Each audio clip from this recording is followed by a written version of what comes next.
Okay, and we're back.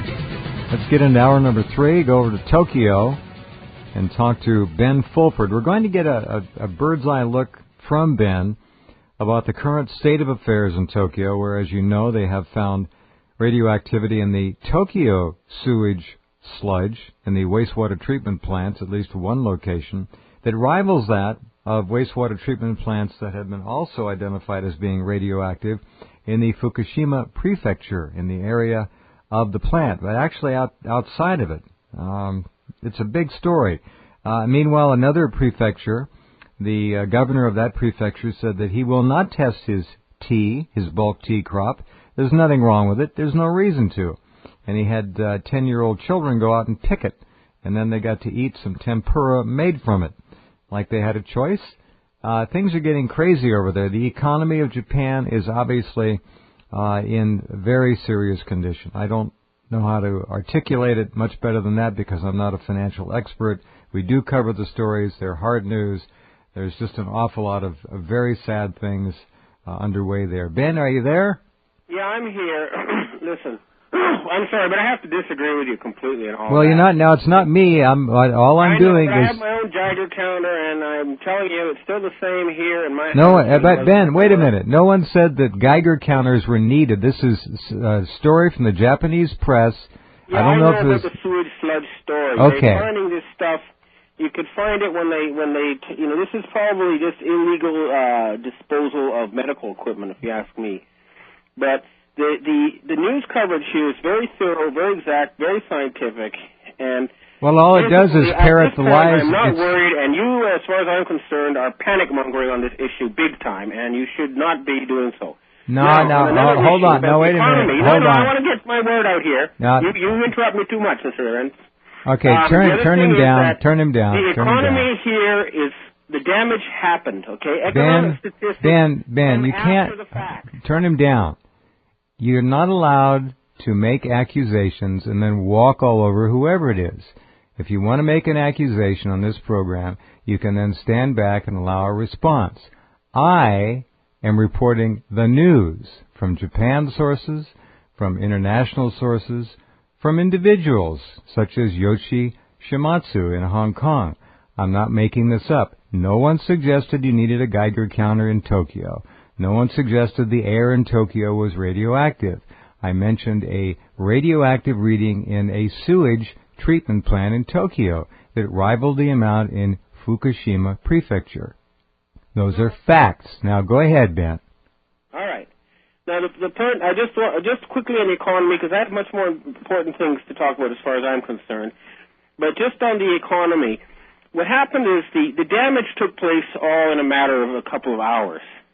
Right. After that, the statistics will measure that a month, 2 months, 3 months from now.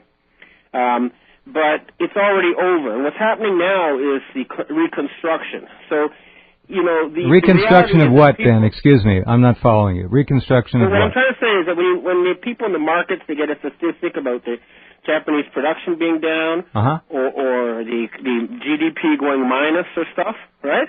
Right. What they're doing is measuring what happened several months ago. And that what happened several months ago happened within an hour or two. Okay? Certainly less than 24 hours, understand, yes. Yeah, okay. So the point is that the damage took place in a very short period of time, and a lot was destroyed. Factories were destroyed, homes were destroyed, all that was destroyed. And that happened, and that happened all at once, and it was a very tragic thing. But from the economic point of view, when you look at statistics now, and you think, oh, Japan's economy is in trouble, then you're missing the reality, which is the trouble ended in a 24-hour period, and what happens now is the reconstruction. What that means is they're going to have to build lots of houses. They're going to have to fill those houses with appliances. They're going to have to build new roads. They're going to have to rebuild factories. So, in other words, the future is not gloomy. It's just a nasty thing happened in the past. So people need to understand that Japan is not in trouble, and it's not in such a deep mess. Okay, I admire what you're saying, but... As far as I'm concerned... All right. Go ahead. Is the arrest of the head of the IMF on charges of molesting a maid. Now, well, they got him nailed with DNA, but the guy was obviously, he had a predilection for sexual escapades that was well known, and he may have been set up, we don't know that. But please, since you're in Tokyo and in Japan, I need you as a resource and an asset here to help us understand. Now, yeah, but I'm involved in stuff. Look, you need to understand something. I'm directly involved with the people who organized the Strauss-Kahn's arrest, okay? I'm not reading about it on the internet. I'm talking to people who arranged the arrest. And if you do not understand about me and the position I'm in, then you don't know what's going on. Well, how can I if you don't tell us? Well, I'm telling you. Well, right now, lower your voice and calm down and be methodical about it. Strauss-Kahn is part of an ongoing battle over the future of the financial system, which you know about the SDR, special drawing rights, and about the dollar and the euro crisis. Okay? Sure. This is very, very historical, important stuff, and I really need to explain this week because it's coming to a head. What people need to understand is that most of the euros and dollars being printed in recent years are not backed by anything real. Right. Okay? And that means that if you look at the old cartoons, the Road Runner sort of, or the coyote in midair who's still running and doesn't realize that there's nothing under him. Right. And what happened with Dominique Strauss-Kahn was that they've been trying to get what little money is left, and there's like a fight over the real stuff, the stuff that was actually earned by people making things, putting actual money in the bank, not by created out of thin air by derivatives or other forms of fraud. And my sources, who include people, involved in the Federal Reserve Board and European Central Bank at the highest levels, are telling me that Strauss-Kahn was trying to get his hands on the American Social Security money in order to pay off the euro, the bailout for Portugal and these other countries. Now, you notice they're talking about a new European to head the IMF, maybe a French lady or something. Right. But the fact of the matter is that if Europe is to be bailed out, they're going to need to borrow money from Asian countries, from Middle Eastern countries, from countries that actually have money they earn by exporting real things, such as oil and cars and toys. Right. And what's happened is that the Asian and the other countries of the world have said to the Europeans and to the Americans, look, you guys have been leeching off of us for 30 years now. And when I say that, what I mean is they've run, with the exception of Germany and Northern Europe, they've run external trade deficits for about that long, especially the United States. In other words, they've been buying stuff they can't pay for 30 years. And now everyone has said, we're not going to lend you any more money. You people really need to understand this. So when you talk about a Greek crisis or a Portuguese crisis,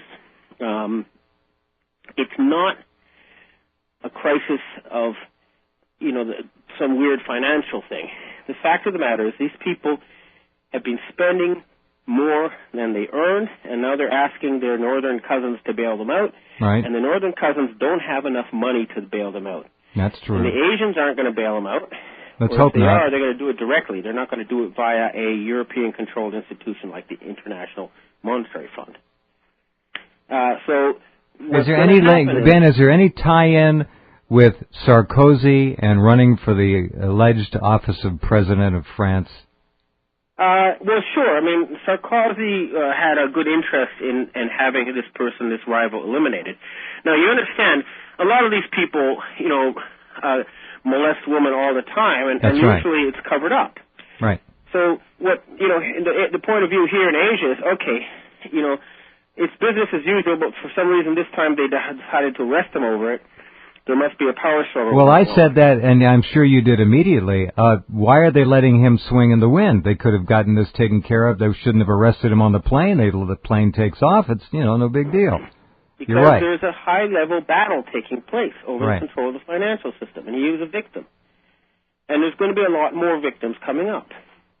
And this is the thing, you see, what's happened is that there's been very, very large-scale, high-level fraud involving very, very famous people and we're talking hundreds or thousands of people. And this has been going on for quite a long time, but events are coming to a head.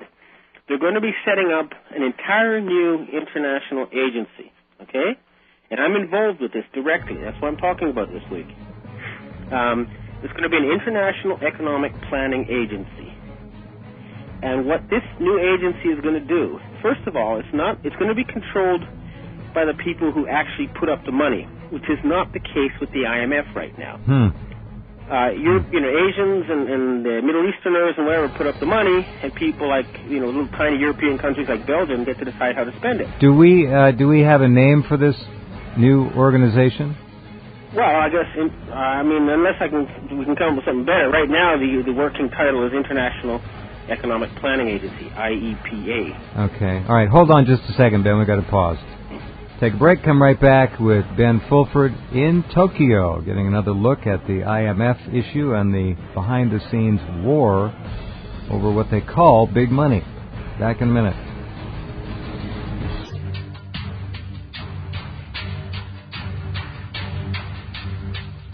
Back with Ben Fulford from Tokyo. In a world where money is nothing, it's an illusion. We're looking now toward an issue of the Asians having the trump card, the Russians to a degree, and they are the world's number 2 supplier of oil. It's going to be interesting to see. The eyes of the world are on basically the Asian money stash. It's real, a lot of it.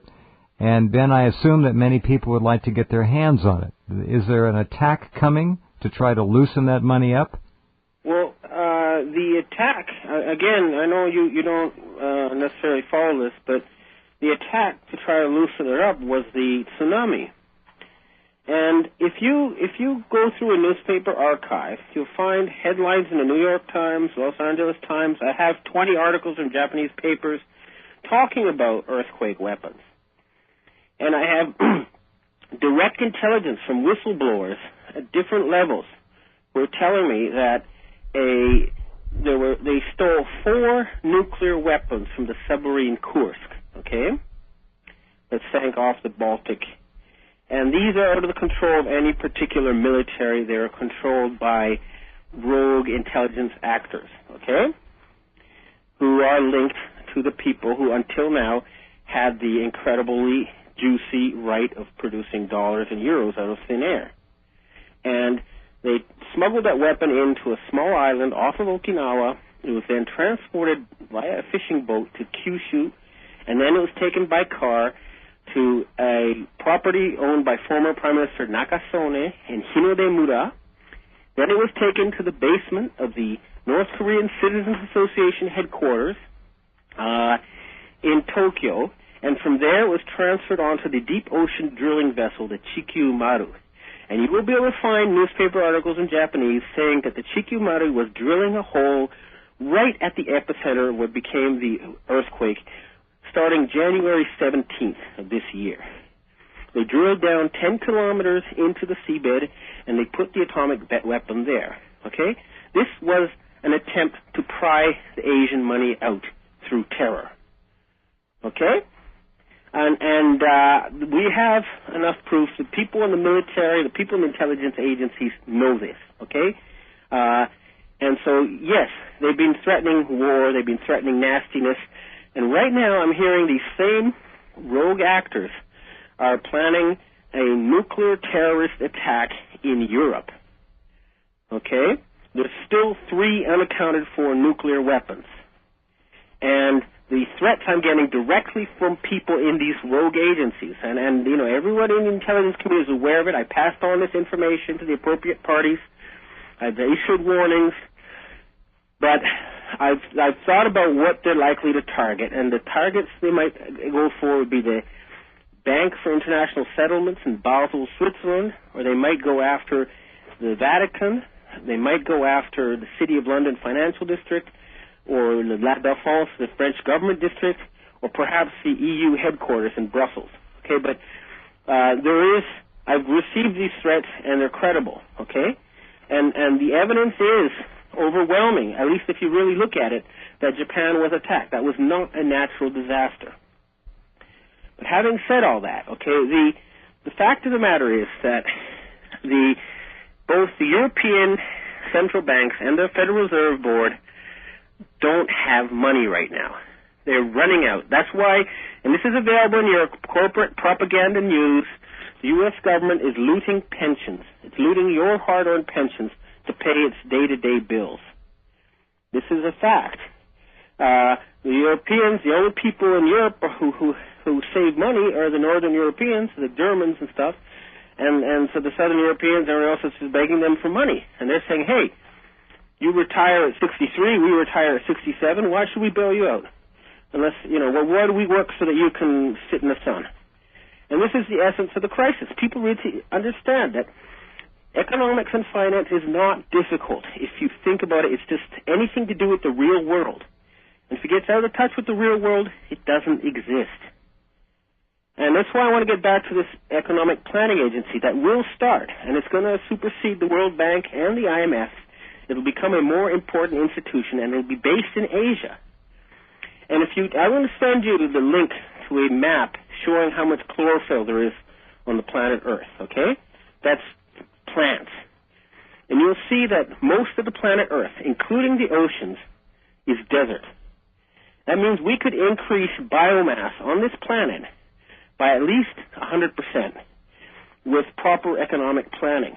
That means you could increase farmland by 4 times simply by turning the deserts green. If you go to all the dead areas of the oceans where there's no plankton because there are no nutrients on the surface, you could increase the amount of fish. You could put nutrients, pump them from the bottom of the ocean to the surface. You could increase nutrients. You could have 10 times more fish. In other words, sensible planning, using humanity's savings in a sensible manner, would allow us to vastly increase the life on this planet, making it all that much more rich and comfortable for everybody. And we could also start doing things like building artificial planets.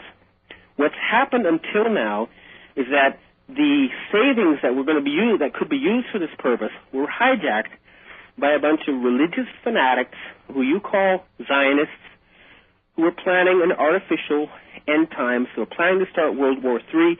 They're diverting it all into giant military adventures that serve no purpose but conquest and slavery. Okay, this is the situation we're dealing with. Okay, well, And this, I know it sounds crazy, but it's real. And it's very provable. You know it. It's all there on your pages. Over the years, you can see it. So their plans are very clear. Their plans to start wars and kill people and profit from it are legendary, and we know that to be a fact. So hang on. We got to take a break. Just a second. Yeah. Be right back in just a few minutes on this Wednesday. Amazing. Wednesday night, the last Wednesday of May already. Okay, hang on. Be back in a minute.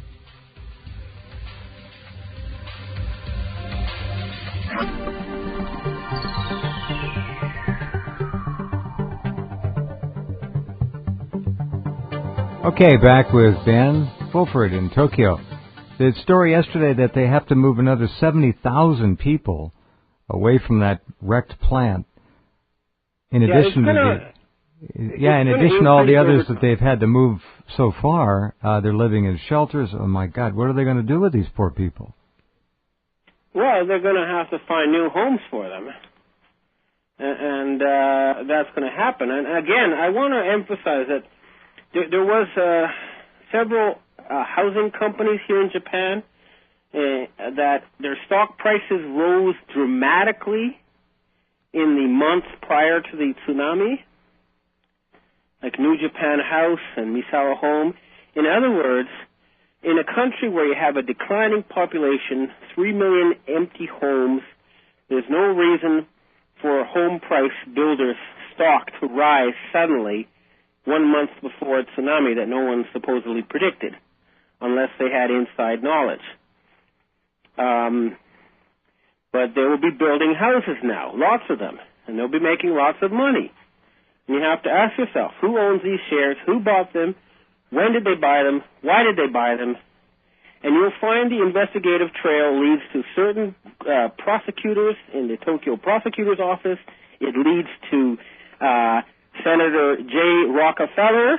Okay, I'm willing to put that name out there because we have evidence.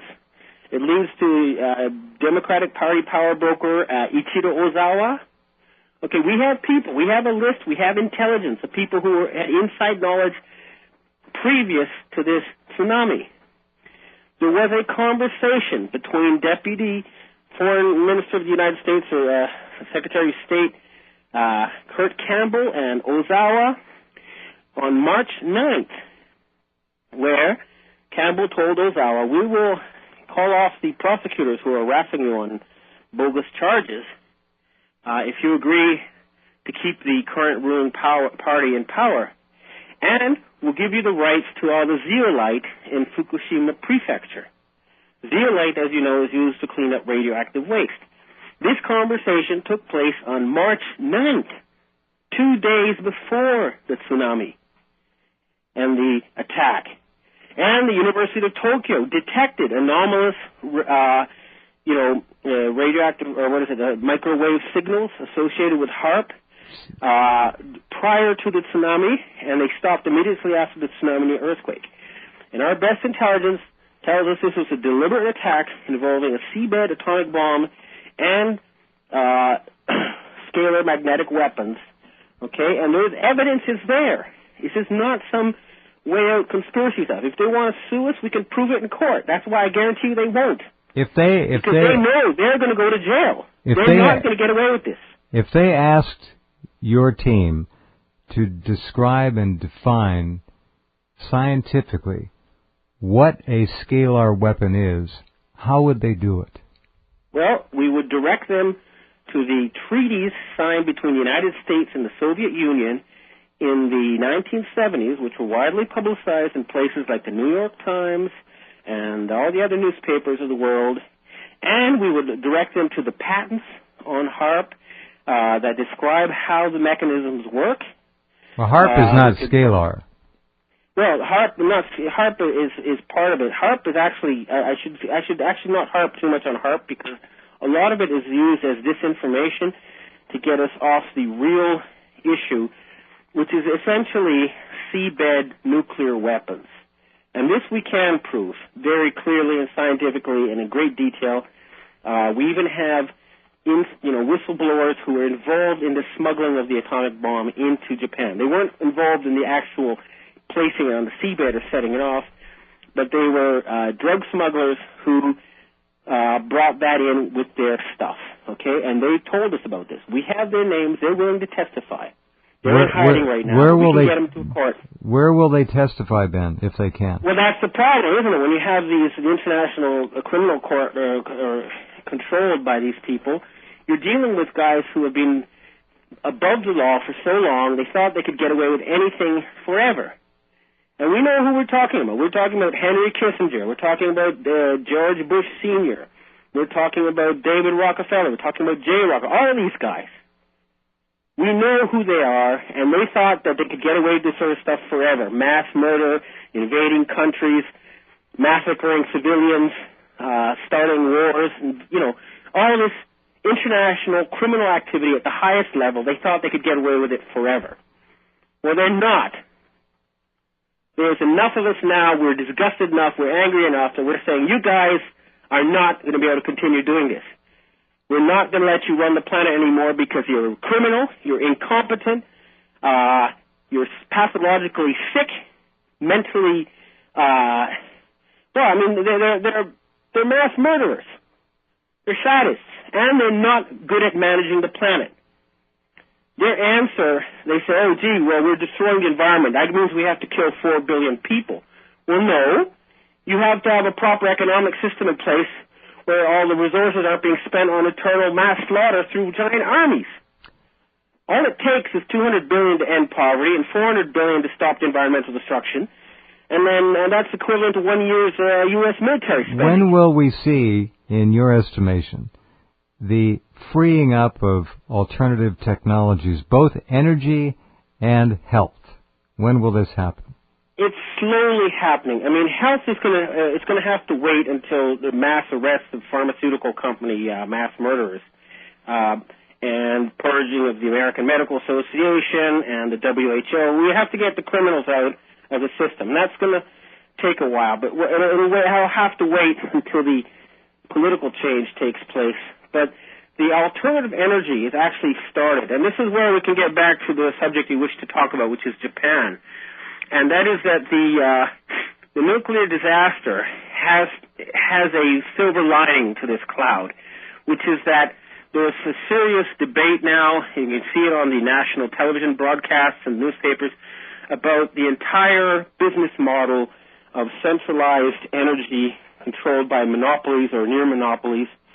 And there's serious talk of a very clever entrepreneur, Masayoshi Son, who bought Yahoo and was always in the business press. He's thinking of taking over Tokyo Electric Power. If he takes over TEPCO, is there a substantial move there to shut down 55 nuclear power plants? Well, yeah, it would mean replacing them with solar energy and all that other stuff over time. I mean, is there a substantial move in the Parliament?